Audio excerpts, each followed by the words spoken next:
little bit. Hi, everybody. My name is Marc Berman. I'm the Assembly member for the 24th Assembly District, which includes Northern Santa Clara County, Southern San Mateo County, and most importantly, always and especially tonight, the coast side from Half Moon Bay, from just north of Half Moon Bay, down through Pescadero to the Santa Cruz County border. And before we get started, I want to turn it over to my good friend Rita Mancera, who's going to explain the translation services that we have available for folks tonight if they want to be able to hear our conversation in Spanish. So Rita, thanks for explaining that to folks.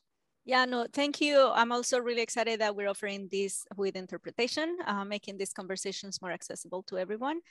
So if you want to hear the interpretation in Spanish, you go below on the panel, you'll see either a glove or an icon that says English Spanish. Just make sure that you select the language and you will be able to still hear about 20% of the conversation in English, but you will listen to 80% to our friend Brenda Graciano, interpreter for today. Great, thank you, Rita. And thank you so much, Brenda, for helping us with interpretation for today's community coffee. I know we're all tired of these Zoom events, but with the rise of the Delta variant, we decided it would be safer. And I figured folks would be most comfortable if we stick with virtual events for a bit longer. But hopefully we'll be back to doing these in person soon. Hopefully I'll be back down to the Pescadero Farmers Market soon, which is definitely my preference for engaging with folks out in the community. A quick note before we get started. I know many of you are here to talk about power outages. You're angry, and rightfully so. I am too. And I've let PG&E know that very clearly.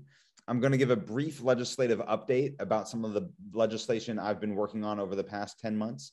And then we will work to answer all of the pre-submitted questions regarding the outages and other issues.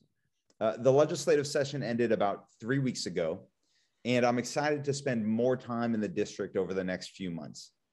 This year, I introduced the most ambitious package of bills of my 5 years in the Assembly, and I am incredibly proud to report that we've been very successful at either getting these bills approved by the legislature and signed by the governor, or getting the ideas into this year's state budget. Due to COVID-related restrictions on our work, legislators were only allowed to try to pass 12 bills this year. 10 of my 12 bills passed through the legislature and made it to the governor, while the other 2 bills were included in the state budget that we passed in June, which means the bills were no longer necessary. And of the 10 bills that passed through the legislature, the governor has signed 9 of those bills, and we're still waiting on the last one. One bill that we got added to the budget is to create a basic needs center and hire a basic needs coordinator on every community college campus. This will provide a single point of contact for students to more easily access, gain awareness of, and be connected to basic needs services and resources around housing and homelessness, food insecurity, and mental health services. I was also successful at getting $30 million in ongoing funding to support this effort. So that'll be $30 million every year. The other effort we got into the budget is to establish a statewide Office of School-Based Health, which will help ensure greater access to healthcare services at K-12 schools across California, and draw down more federal funding and get access to more federal funding that's available to provide on-campus health services, which we all know are so critical to support student well-being. My bill that has perhaps garnered the most attention, including probably from some folks on this Zoom, would end the sale of small gas-powered engines, such as leaf blowers and lawnmowers. A lot of people don't realize this, and I didn't until I introduced this bill, but this year in 2021, small gas-powered engines are set to overtake cars as the leading pollution emitter in the state of California. My bill, AB 1346, would end the sale of this highly polluting equipment and transition California to cleaner and quieter alternatives. I know that some of you have questions and concerns about how this bill will affect generators, especially in light of the PG&E outages. Small portable gas generators are included, but they have delayed implementation to 2028. So a couple of details about this bill. This bill does not apply to stationary home generators. Small portable generators under 25 horsepower are categorized as small off-road engines and therefore are subject to the bill. Large stationary generators, which are over 25 horsepower, are not included. They are excluded from the bill. I also want to be very clear that this bill does not impact anything you already own right now or purchase before the new requirement takes effect in 2028. It only impacts the sale of new equipment for generators. It only impacts the sale of new equipment after 2028. For other equipment like leaf blowers and lawnmowers, that it goes into effect in 2024, so in a couple of years. In addition, if frequent power outages or PSPS events, public safety power shutoff events, are still happening in 2028, the California Air Resources Board has the discretion to waive emissions rules in an emergency. Also, this bill does not apply to any kind of vehicle such as ATVs, off-highway motorcycles, or anything like that. I've heard a number of concerns related to this bill from co-siders, and I'll provide more clarifying information about the bill during Q&A. Also, very importantly, I secured $30 million in the budget this year to create a fund, a statewide fund, to help small landscaping businesses transition to zero emission alternatives. So to make sure that small landscaping companies can get access to funding for some of the upfront costs that it includes. People will save money in the long run, but there might be some upfront costs to get batteries and other equipment.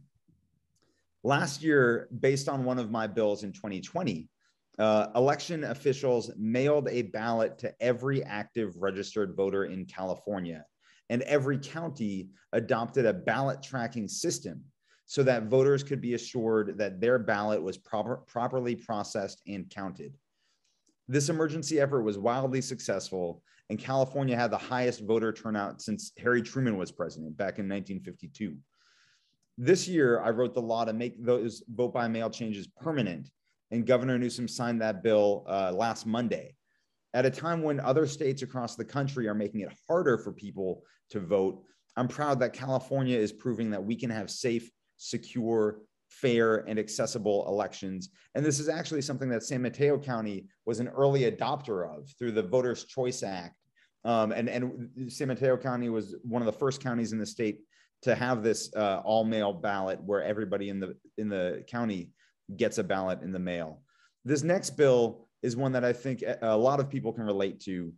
Have you ever signed up for a service or membership online, and after hardly using the product, you went to cancel it, only to find that even though it was so easy to sign up for the service, it's practically impossible to cancel it online or even over the phone? This has happened to me a couple of times, and because of that, I introduced a bill, AB 390, which will ensure that consumers who sign up online for something can cancel their subscriptions online practically just as easily as you signed up for it, and that you can do so without delay or having to jump through a dozen hoops or call a 1-800 number or any other kind of hurdle that a company might put in your way. These community coffees are also a great source of potential bill ideas. And 2 years ago, at one of my last in-person community coffees, a Stanford University professor and doctor approached me about people who go in for treatment for substance abuse, but end up getting addicted to tobacco during the course of the treatment. So I introduced a bill this year, AB 541, which addresses this problem by requiring treatment facilities to assess patients for tobacco use and offer or refer them to treatment to quit tobacco use. And this bill was signed into law by Governor Newsom earlier this year. Finally, as some of you may know, since the day I was sworn in 5 years ago, I've been working to improve our higher education system so that it serves the needs of students and their families. After 4 years of informational hearings and hundreds of conversations with students and stakeholders about the challenges they face, we decided to really focus on the unnecessarily complex transfer process from community colleges to four-year institutions. Earlier this year, I introduced a very wonky and ambitious bill. We called it the Student Transfer Achievement Reform Act of 2021, to reimagine the transfer process from the student perspective and remove barriers to transfer, such as expanding the use of the very successful but underutilized associate degree for transfer, and establishing a single general education transfer pathway that meets transfer admission to the California State University and the UC and the University of California system.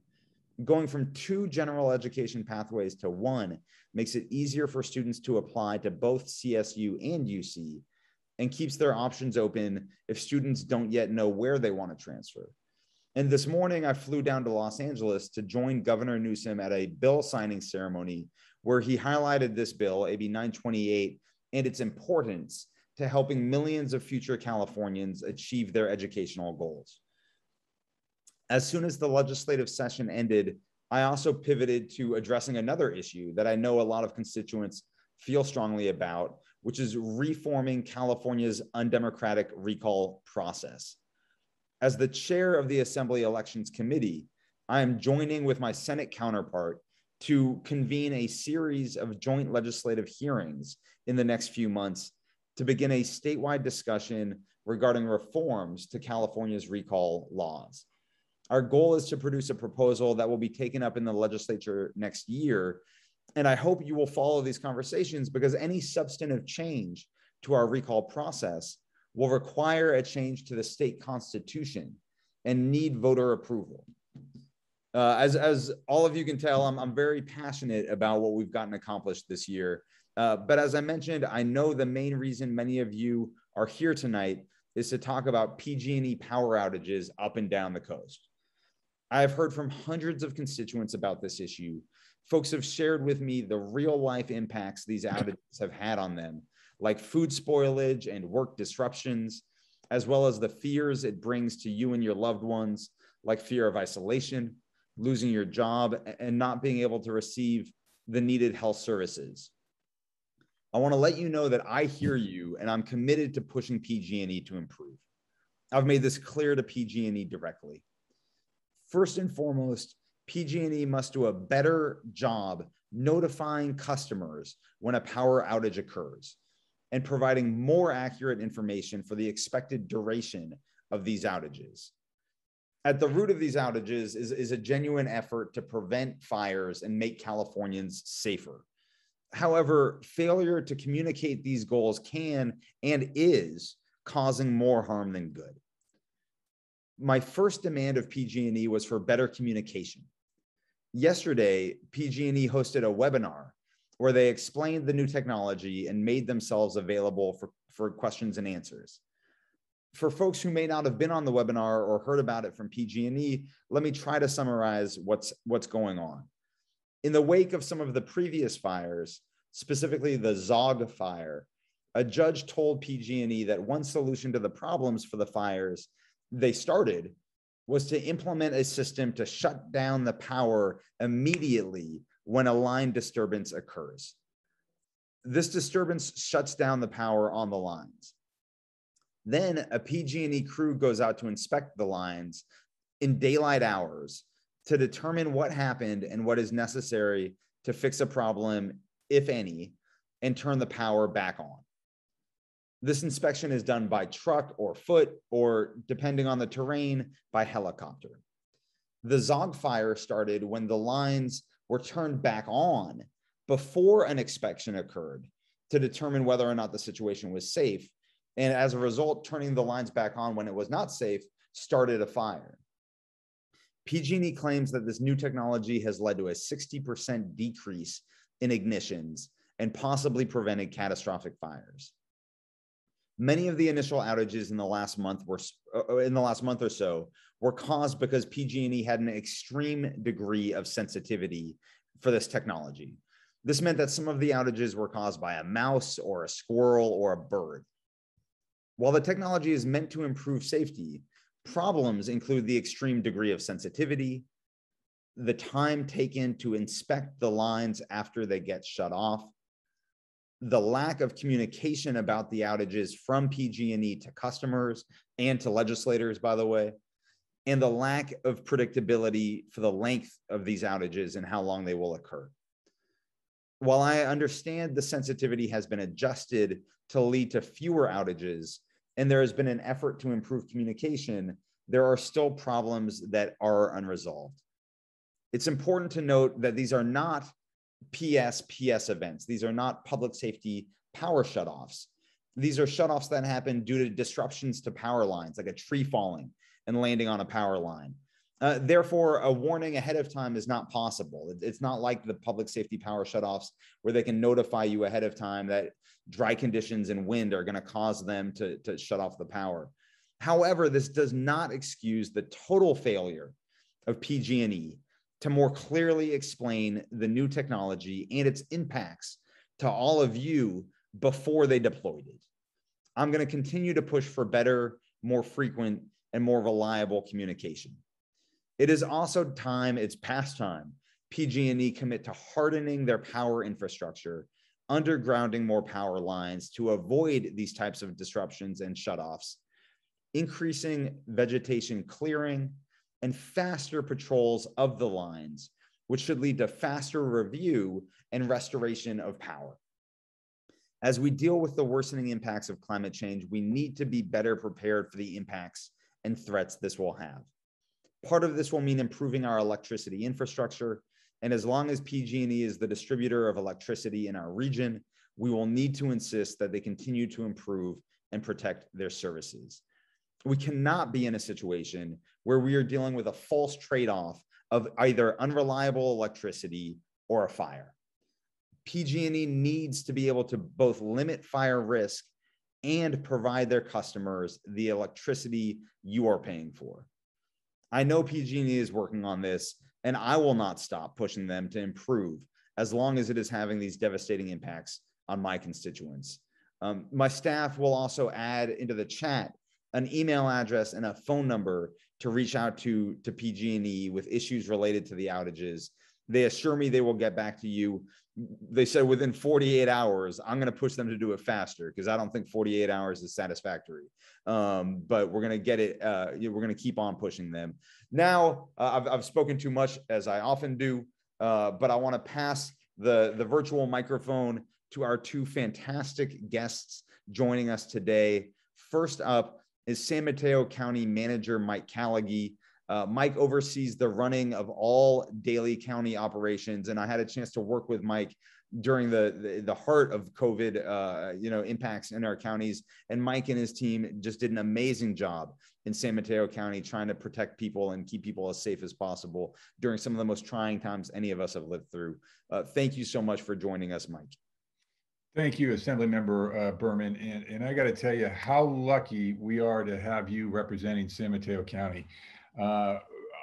We really got to know you well during the pandemic and all that you did for us, all the lobbying that you did in Sacramento to really help us get through this in a meaningful way. We're just so appreciative of your leadership and all that you have done.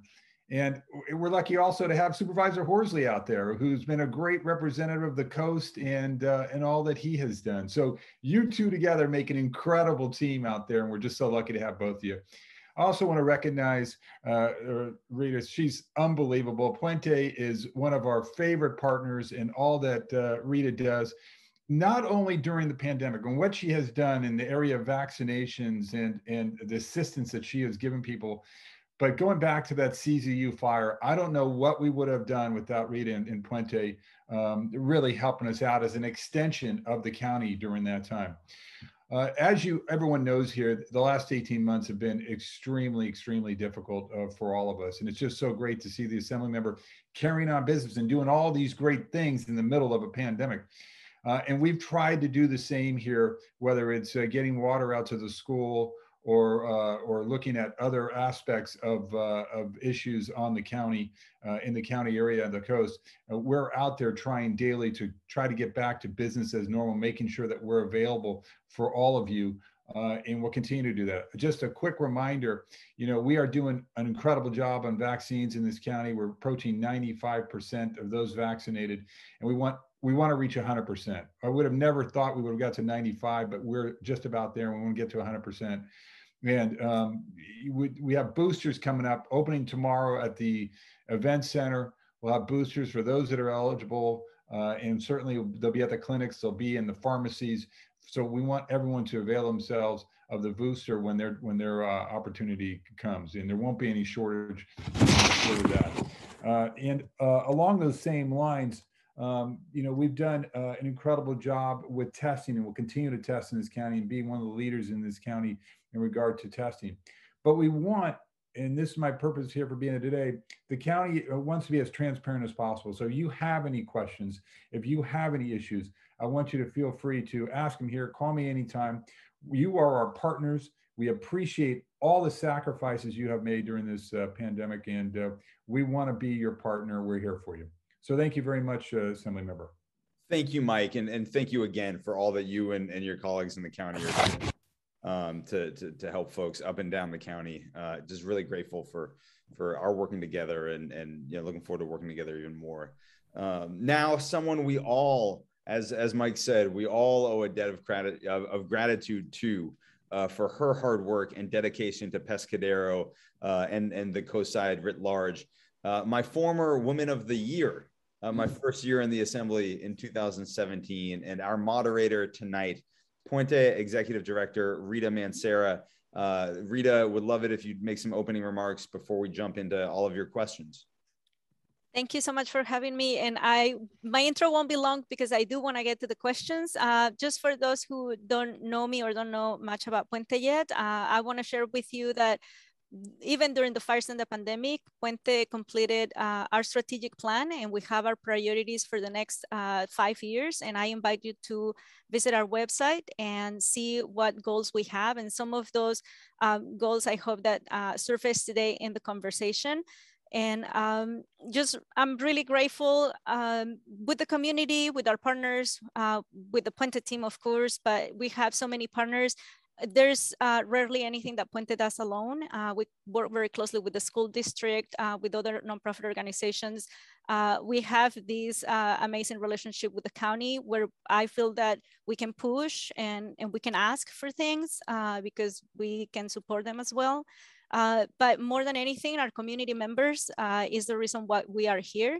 And in our strategic plan, we have defined this role we want to play now in the community, which is to be the bridge to independence. And hopefully there's no need to provide tons of legislations and tons of fixes, because our community is an equitable place and people earn good wages and people have good homes and living conditions.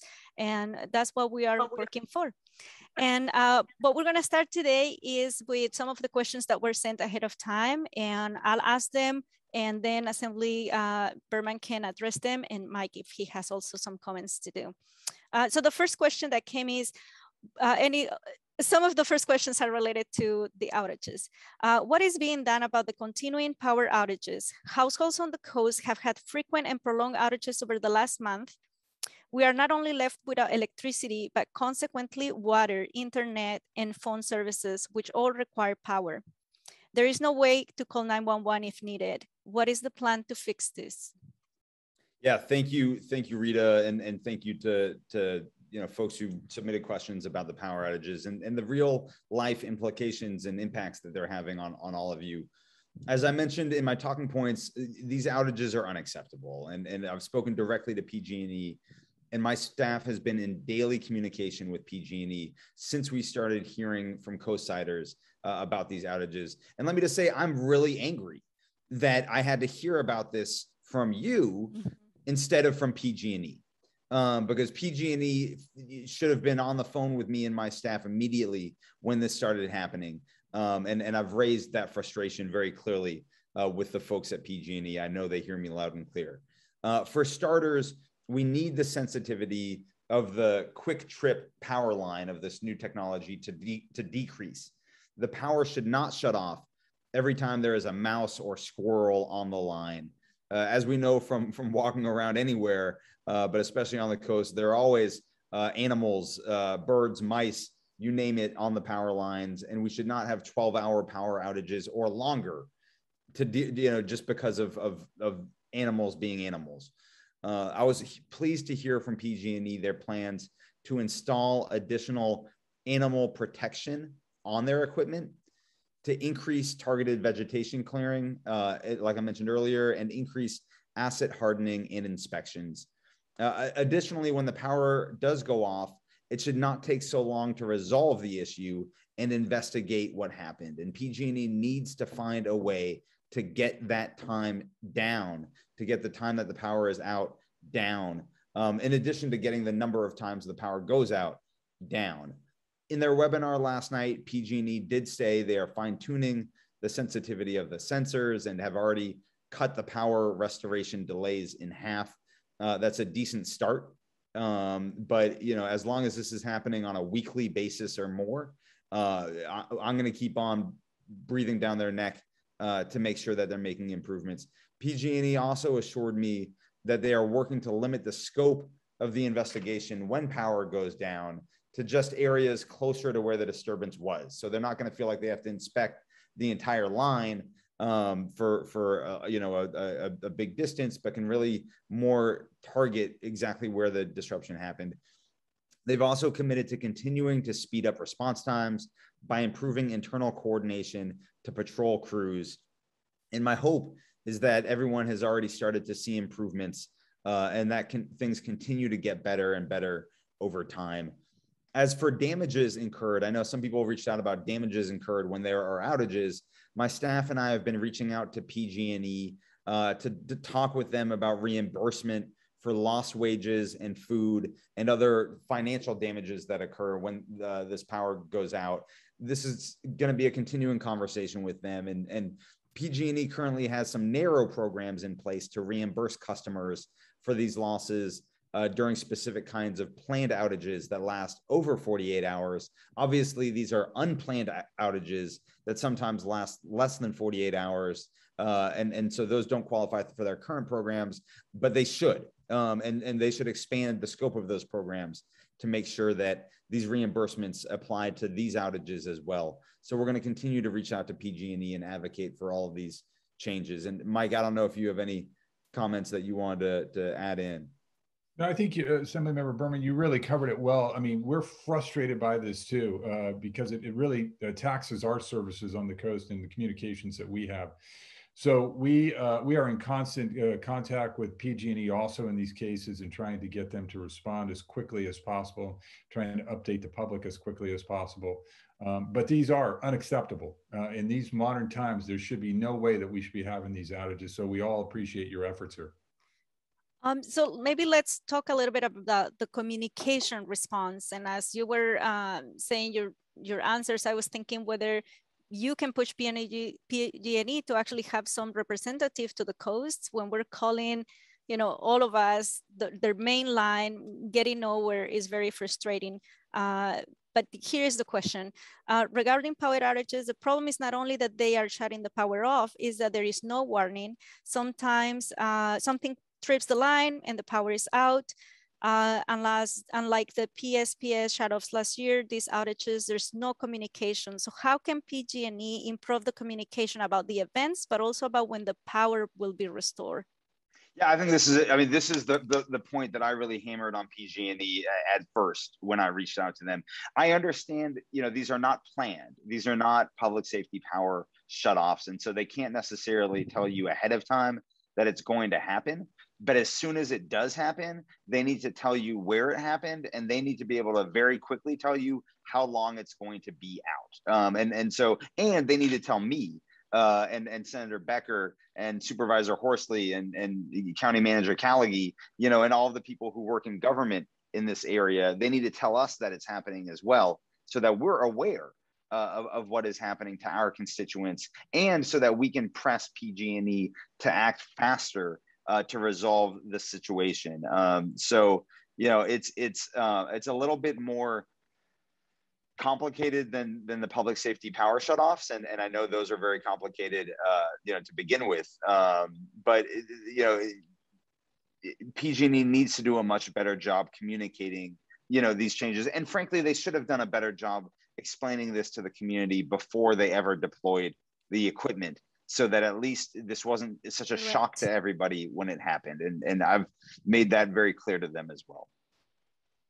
Mike, maybe this question goes most to you, because someone from Loma Mar was saying that also the power goes out, and so does the internet, and the Comcast tower battery in Loma Mar only lasts 4 hours, and the AT&T battery in Loma Mar lasts only 6 hours. So what can be done to ensure that this networks are not interrupted as well? Yeah, we need to look at that and see if we can extend the battery life of those facilities to make sure that people do have access. And that's something that I'll take back to our public works and see that what we can do about trying to extend it. I mean, look, batteries are developing every day, more efficient and longer lasting as we're running cars and houses and everything else on this now. So we should do better there, and we'll strive to do better. And Mike, let's work together on that. I know we've had communications on the coast side about how the interrelatedness between all of these issues, and so if this is going to be what's going to happen for this year and maybe next year, and until some real infrastructure improvements happen, then but we absolutely need to identify the kind of secondary impacts, and figure out and try to get ahead of that. And frankly, we could have done that a little bit if PG&E had let us know what was going to happen and what the impacts were going to be. We would have been able to think through some of these problems that we're now seeing, and maybe have tried to put, backup power in place ahead of time to make sure, or increase battery capacity ahead of time. And we could have avoided some of this. It's unfortunate that PG&E did not let us know that. And now we're kind of scrambling, but kind of manager Calaghey is absolutely right that, we can reach out to, as we learn more, all of the impacts of these shutoffs, let's reach out to the companies necessary and figure out what we need to do to provide more resiliency for customers and constituents out there. And another area that we should really explore for those on the coast is solar energy, and working with PCE, Peninsula Clean Energy, to see what we can do about bringing affordable, subsidized solar energy to a lot of those locations. So that's something else we'll explore with PCE. I think even before we finish this conversation in another half an hour, it will be great to have a follow-up conversation where, not that we held accountable, but in a way we held accountable some of the suggestions that you're making, or the follow-ups you'll do, the conversations you'll host, so that we know that there's some progress being done, so that it doesn't continue too long. Have either of you been in any conversation with PG&E about generators for low-income families? And this may not go well with your legislation right now, Mark. I get that, but it's a question that we hear a lot. And about people getting reimbursed, you mentioned for food, but it seems like that's not, there's no process to request being reimbursed for food being spoiled. And both of you know that people in this area, anything that they lost in terms of their economic security, it impacts them greatly. Yeah. So I to answer the first part of the question, PG&E only charges. Let me make sure that I get this right. Yeah, so PG&E charges for used electricity through their metering. So when there is an outage, you don't move the meter, and so you're not charged for any electricity that you're using. PG&E did inform us that they have 2 relevant programs for subsidizing backup power sources.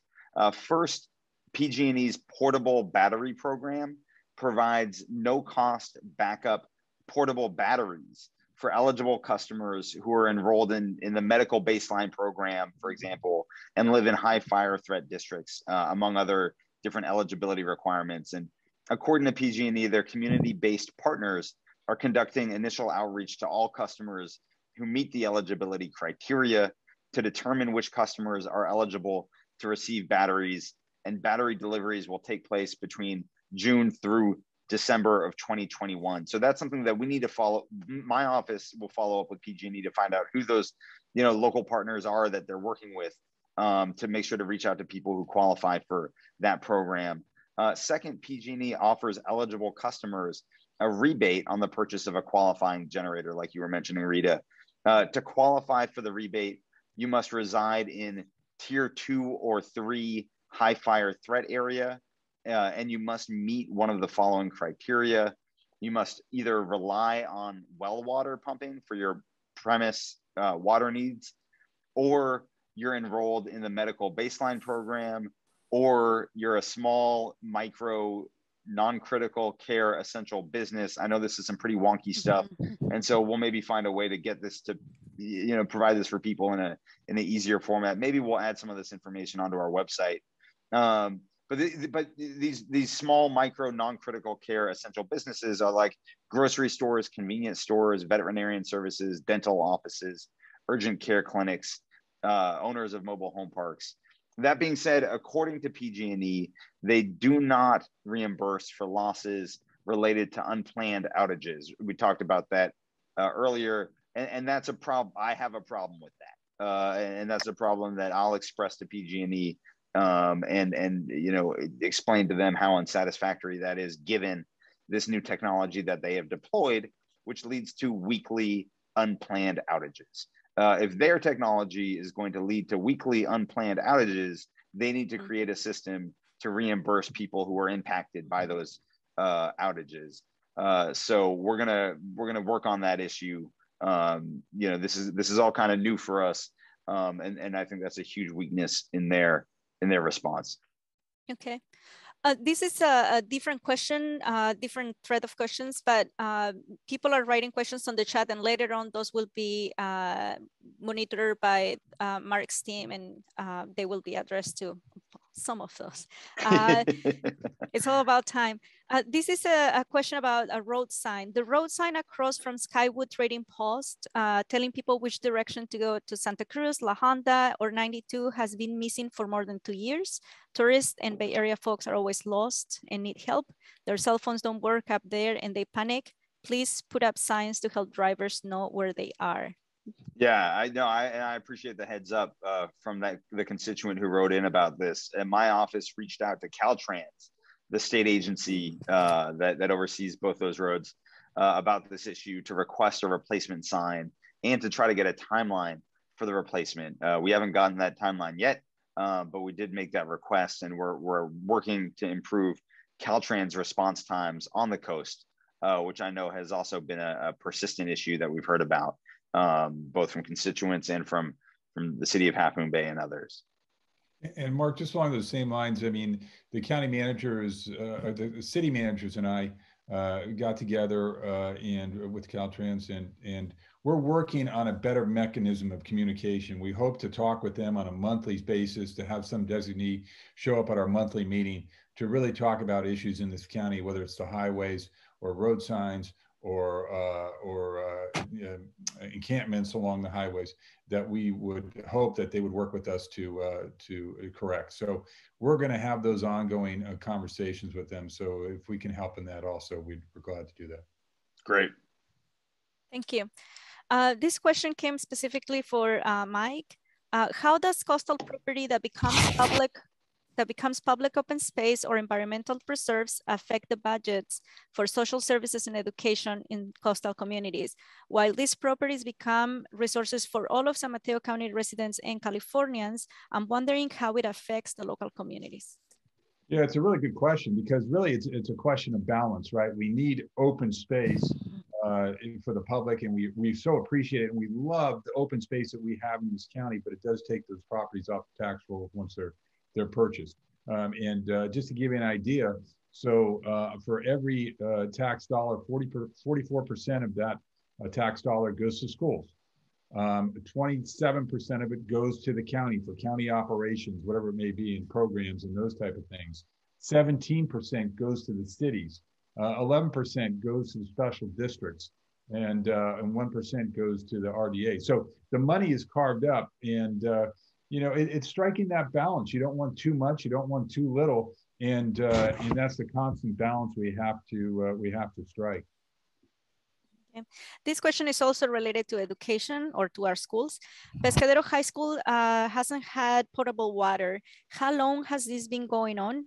We know the county is extending CSA 11 as a solution. What is the progress and how do you stay accountable to this social and health issue? Yeah, and you know what? It's gone on way too long before I got here. But we have resolved ourselves, and Supervisor Horsley has really led the way on this to make sure that we address this once and for all. We have the plans in place, so we had to go through a planning process.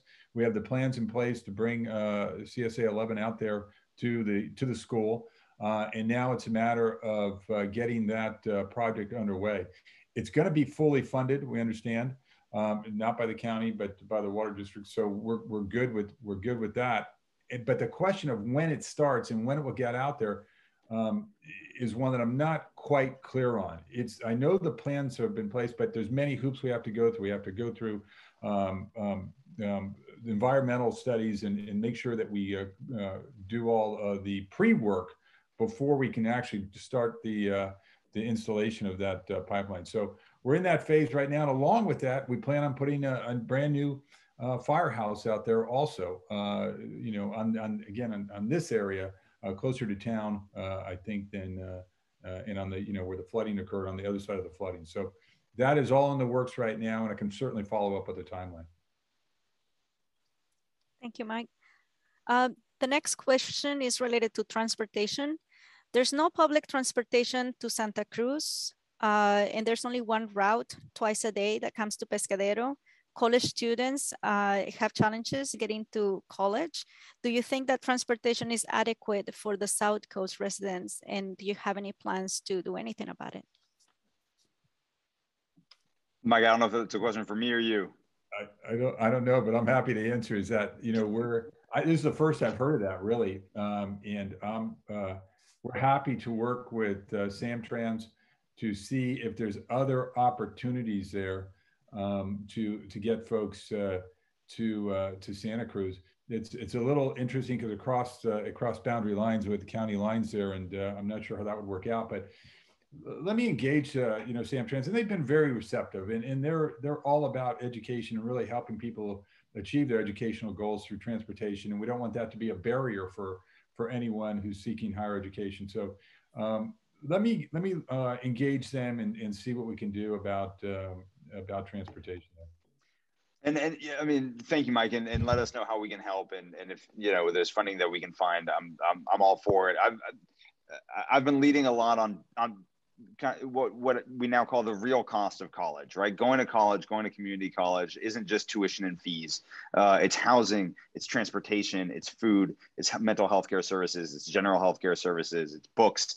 But transportation is such a critical component, especially for you know, areas where folks, you know, live further away from from where the campuses are. So that's a really important issue, and one that I feel pretty passionately about. Thank you. Yeah, please take note. And if we need to organize a focus group with local college students, we could do that too. This question is on minimum wage. Do you know of any initiatives to increase minimum wage for unincorporated San Mateo County? Cities are setting their own ordinances, but who advocates for unincorporated areas? Are you aware of any current initiatives on this regard?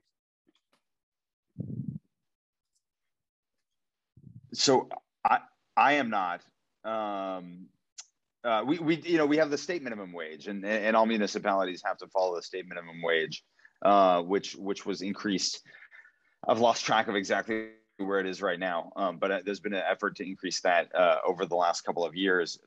I also helped lead the effort to increase the minimum wage when I was on the Palo Alto City Council, above and beyond what the state minimum wage is, because obviously the cost of living in our area is much higher. So I think it would be great for all San Mateo County residents and all Santa Clara County residents to live in areas that have an increased minimum wage.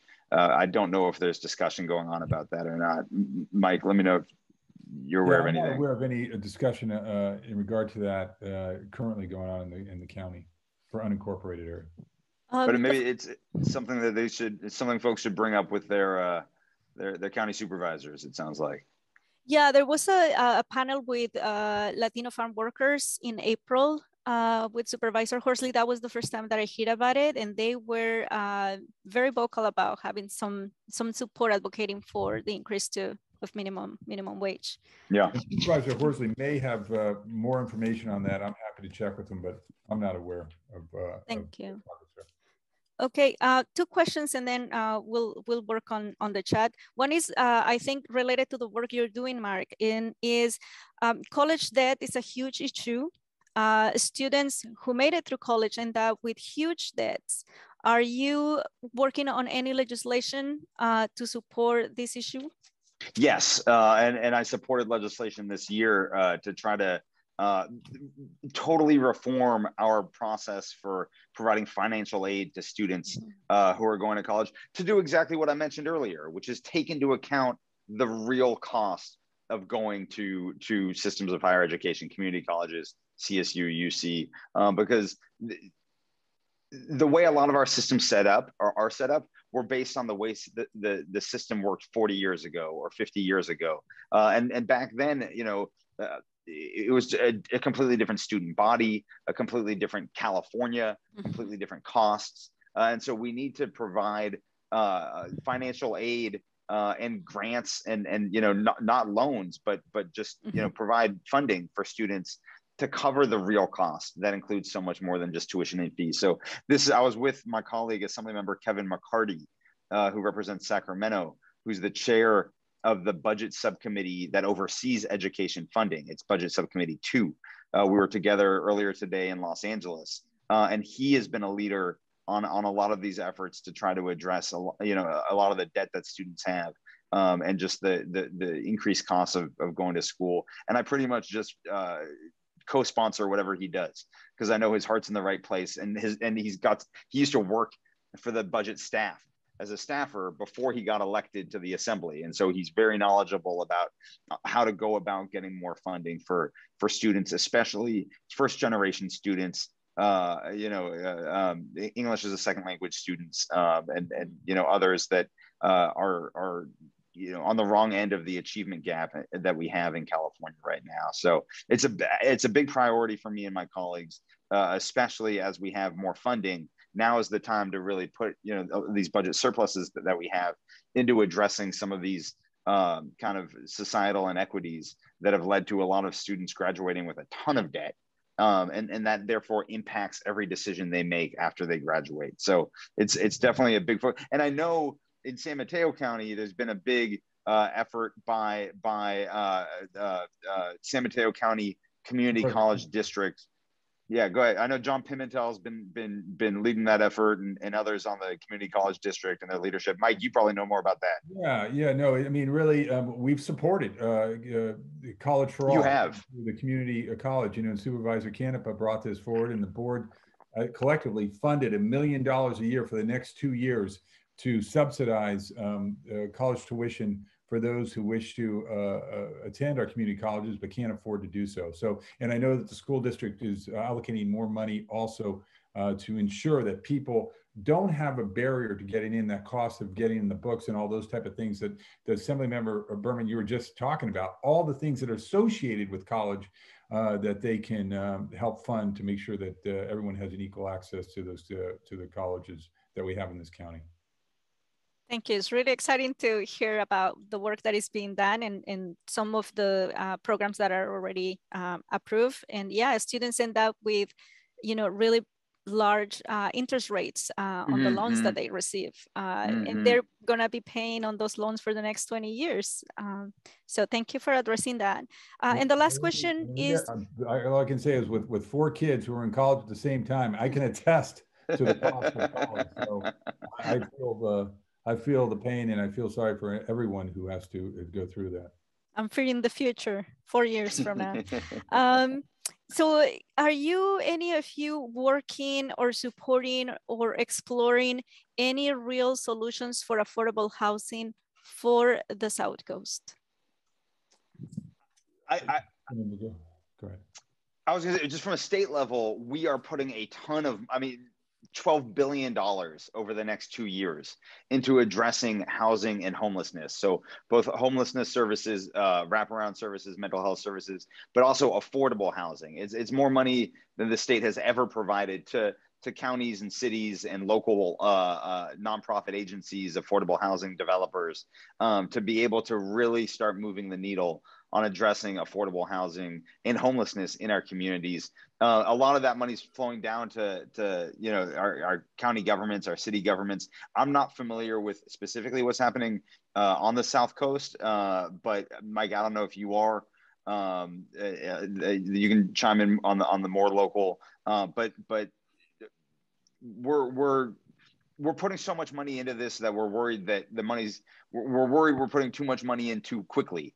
And we want to make sure that the funding that there's accountability and oversight. So if anybody comes to you and says, oh, there's not enough money, that's at least for this year and next year, that's not true. There's too much money.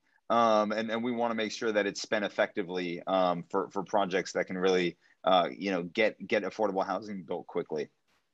And I can just follow up with that the Board of Supervisors has tasked me to try to get to functional zero in this county. And as you know, we've been buying hotels. We bought the Half Moon Bay Inn for, now it's a homeless shelter.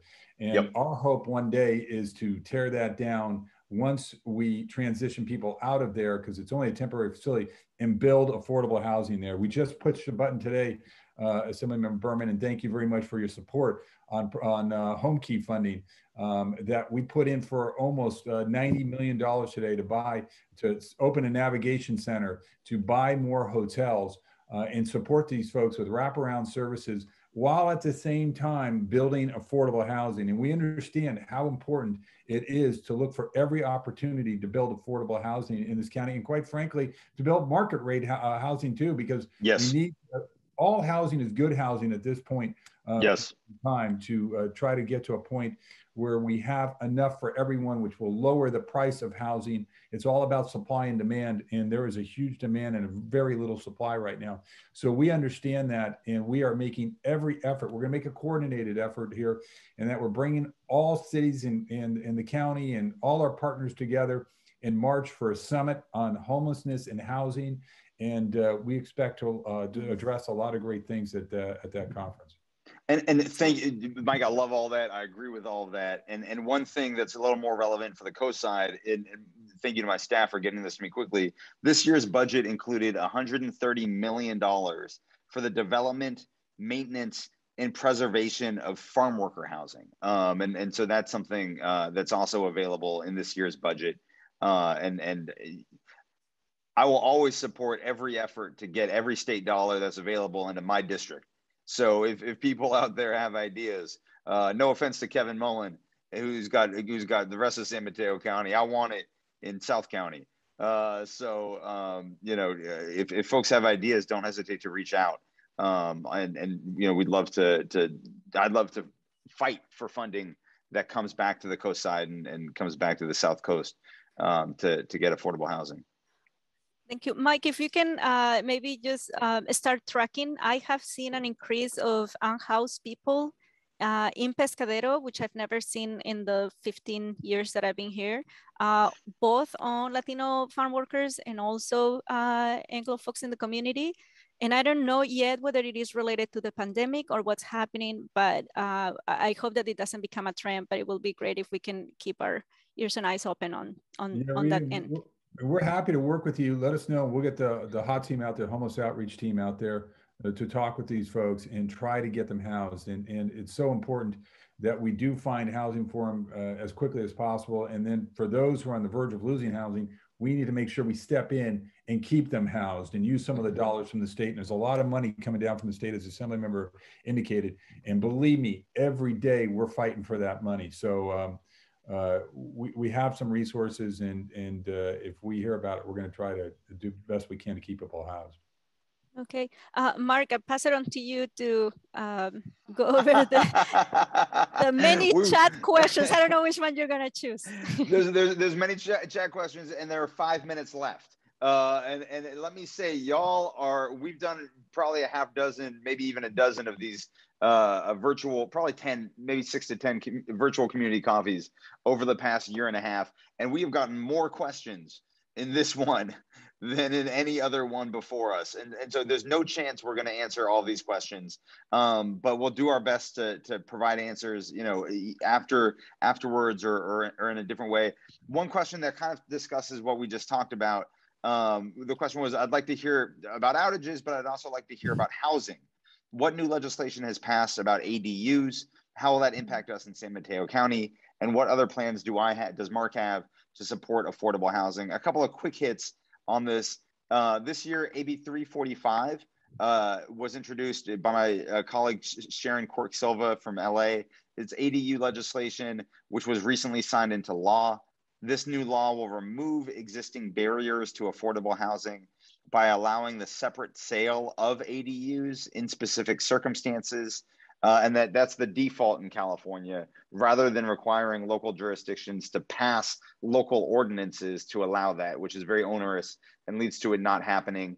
So this will allow nonprofits like Habitat for Humanity to expand their reach, offering additional ownership opportunities. And a couple other quick budget items. I mentioned the $130 million for the development, maintenance, and preservation of farm worker housing. There was also $1.75 billion with a B to alleviate the backlog in affordable housing construction, $300 million for the preservation of existing affordable housing, $500 million for the creation of a foreclosure intervention preservation program, and $600 million for planning and implementation grants to help local governments plan for and meet their goals under their sustainable community strategy. There's so many other questions. Just at a high level on the housing front, I'm very passionate about housing. I agree what Mike said about the need for housing of all income levels is critical in California. And it's an area that I think, a majority of Californians agree with, even if there are some loud voices that are opposed. And so, we need to do more to build more housing of all affordability levels in our communities. And that's something that I feel very passionately about and will continue working on. We are out of time. I wish we weren't, but it's 6:58 and I want to respect everybody's time. I want to, Rita or Mike, I don't know if you have any closing comments and then I can wrap things up real quick. No, just thank you for this opportunity to be here with you and Rita, two of my favorite people in the county. And, as a county government, I just want to assure people that we are here to be responsive to you. We work for all of you. These are your tax dollars we spend. And if there's anything I can do or my office can do or my departments can do to help support you, please let us know. Thank you also for having me. And I am terrified of public service, so I appreciate that you are doing this and that you're here to respond to the community. My favorite part is to, keep our representatives accountable and responding to the community. And so I'm glad that we're doing this together tonight. It's Rita, it's funny because I consider you like a quasi public official. I don't know. I really do. I really do. And I'm so grateful for you and your team at Puente and all the work that you're doing on the coast side. And you as you well know, you're top of the list in the Berman Assembly office, district office, in terms of the appreciation that we have for you and all that you do. And I know that I haven't been able to keep up with them as they've been going on, but I know there have been dozens of chat questions and comments. We're going to save all that and we're going to look through it all. If there's anything to follow up with people, we'll do that. Let me also quickly say, Brenda, the interpreter, thank you. I don't know how you've done this because we talk so much and we cover such a broad swath of topics, but thank you for helping provide interpretive services for tonight's chat. And I can't wait to get back out to the coast and especially Pescadero and South Coast in person soon. Rita, you mentioned having follow-up conversations, and you're absolutely right. And we will absolutely do that. And, I'll work with Mike and I'll work with Senator Becker and I'll work with Supervisor Horsley. And we'll make sure that we keep on dogging PG&E to do what they need to do, and also bringing in a lot of the other stakeholders and agencies and companies that are so critical to making sure that people on the coast are connected, because it's a scary feeling being disconnected And that's something that we should do everything that we can to avoid. So thank you everybody for taking the time tonight. You know, I'm sure we'll have more conversations moving forward, but I appreciate you taking an hour out of your Wednesday night to chat with us and to tell us what's on your mind and give us a lot of homework to do moving forward. Thank you, everybody. Stay safe. Appreciate it. Bye, everyone.